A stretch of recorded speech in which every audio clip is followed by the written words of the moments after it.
Salam Indonesia, salam Nusantara dari Sabang sampai Merauke, dari Miangas sampai Pulau Rote. Mantaplah iman kita, mantaplah kasih kita, mantaplah pengharapan kita. Tentunya dalam Yesus Kristus menjadi Tuhan dan Juru Selamat kita. Jangan katakan bahwa Yesus itu bukan Tuhan, dan jangan katakan pula bahwa Yesus itu bukan Juru Selamat. Karena kalau engkau percaya, engkau dan seisi rumahmu akan diselamatkan. Puji nama Tuhan, 5 menit bersama dengan firman, kiranya malam ini malam yang memberikan kekuatan dengan firman Allah. 5 menit bersama dengan firman, kiranya memberikan kekuatan iman, kekuatan roh ya, di dalam hidup kita. Biarkan Roh Kudus dan firman-Nya ada dalam hati kita. Mari kita tunduk kepala dan kita berdoa. Terima kasih Tuhan, biarkan kami memiliki karakter yang dimiliki oleh Ruth dalam hidup kami. Dalam nama Yesus kami bersyukur dan berdoa. Haleluya. Amin. Kita belajar dulu 3 karakter yang dimiliki oleh Ruth. Pertama adalah ayat yang ke-10. Lalu sujudlah Ruth menyembah dengan muka sampai ke tanah dan berkata kepadanya, "Mengapa aku mendapat belas kasihan daripadamu, sehingga Tuhan memperhatikan aku, padahal aku ini seorang asing." Haleluya. Jadi ada attention dari bosnya, yaitu ya pemilik ladang, yaitu Boas. Dan ketika bosnya ini memperhatikan dia sujud, kata firman Allah, dan ini menandakan bahwa Ruth itu adalah seorang yang rendah hati.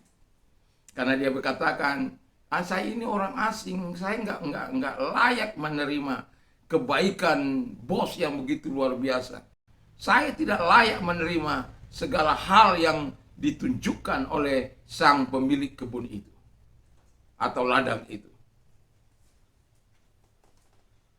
Kerendahan hati akan membuka pintu rahmat lebih besar dan lebih dalam lagi. Kerendahan hati akan membuat muka belas kasihan Allah. Sering saya katakan, air selalu akan mengalir ke tempat yang rendah. Demikian berkat Allah akan selalu mengalir di hati yang rendah. Demikian kita kalau melihat bagaimana akibat dari perbuatan yang dilakukan oleh Ruth itu, dan perhatian dari bosnya itu mendapat tempat yang sangat luar biasa. Dan yang kedua dikatakan oleh firman Allah adalah di mana dia berkata, yang kedua memiliki reputasi yang baik. Ayat yang ke-11.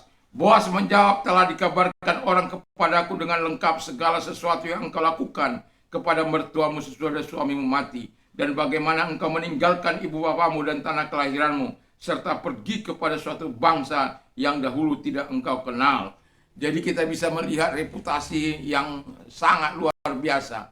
Walaupun mertuanya sudah tua, anaknya mertuanya sudah meninggal dunia, tetapi dia tetap menyayangi, tetap cinta, dan tetap merawat, tetap memperhatikan mertuanya. Dan itu sesuatu yang luar biasa. Tadi pagi saya katakan bagaimana dia mengasihi, bagaimana dia bekerja keras, dan bagaimana dia memberikan hasilnya yang dia dapat untuk mertuanya. Sesuatu yang sangat luar biasa. Dan banyak menantu-menantu yang kadangkala makan di rumah, menutup pintu rahmat Allah dalam hidup Anda, menutup kemurahan Allah, menutup pertolongan Allah. Jangan lakukan itu. Tapi layani dengan baik, dan Allah akan membuka tingkat-tingkat langit dan mencurahkan. Itu sebabnya Ruth terkenal dengan reputasi yang baik, terkenal dengan perbuatan-perbuatannya. Malah apa yang dilakukan terhadap mertuanya bukan dicaci maki. Ada orang tuanya dicaci maki, ada orang tuanya direndah-rendahkan, ada orang tuanya disepelekan, ada orang tuanya dibuat. Kadang-kadang saya kalau melihat seperti itu.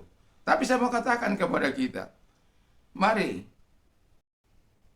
lakukan hal yang baik supaya kita memiliki reputasi yang baik. Bukan hanya kepada keluarga, bukan hanya kepada keluarga-keluarga kita, tapi kepada orang lain juga.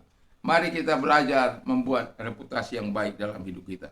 Yang ketiga kata firman Allah adalah tahu berterima kasih. Ayat 13. Kemudian berkatalah Ruth, "Memang aku mendapat belas kasihanmu daripadamu, ya Tuanku, Sebab Tuhan telah menghibur aku dan telah memenangkan hati hamba-Mu ini, walaupun aku tidak sama seperti salah seorang hamba-Mu perempuan.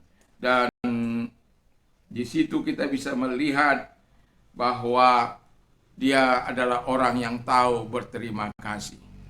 Dan saya mengatakan sebagai orang yang orang timur, kita harus selalu membiasakan diri mengucapkan terima kasih. Ditolong orang, terima kasih. Diperhatikan orang, terima kasih. Karena banyak orang tidak tahu berterima kasih. Dan Alkitab katakan orang tidak tahu lagi berterima kasih kepada orang tuanya, kepada gurunya, kepada orang-orang di sekitarnya yang melakukan pertolongan, yang melakukan hal-hal yang baik, lupa mengucapkan terima kasih. Dan karena memang itu ciri-ciri akhir zaman, orang tidak tahu berterima kasih. Tapi Ruth tahu berterima kasih apa yang dibuat oleh tuannya itu, apa yang dibuat oleh bosnya itu kepada dia. Dan itu sebabnya ketika kerendahan hati datang, reputasi yang didengar oleh Boas membuat hatinya jatuh. Ini belum jatuh cinta, masih jatuh. Lalu yang ketiga, setelah mau pulang, dia memberikan hal yang baik. Gandumnya juga bahkan disuruh untuk jangan menghabiskan berkas-berkas itu, tapi disengaja disisihkan supaya ada diambil oleh Ruth. Hal yang sangat luar biasa. Mari kita belajar seperti Ruth dalam hidup ini, supaya Tuhan memberkati dan membukakan pintu rahmat bagi kita. Selantiasa ketika kita memiliki karakter yang baik, Tuhan akan menyatakan hal-hal yang baik dan indah dalam hidup kita. Mari kita tunduk kepada kita berdoa. Terima kasih Bapa di surga, tolong kami sehingga kami memiliki karakter yang sesuai dengan kehendak-Mu. Di dalam nama Yesus kami bersyukur dan berdoa. Haleluya. Amin. Selamat malam. Kiranya Tuhan Yesus memberkati kita. Mantap, mantap, mantap.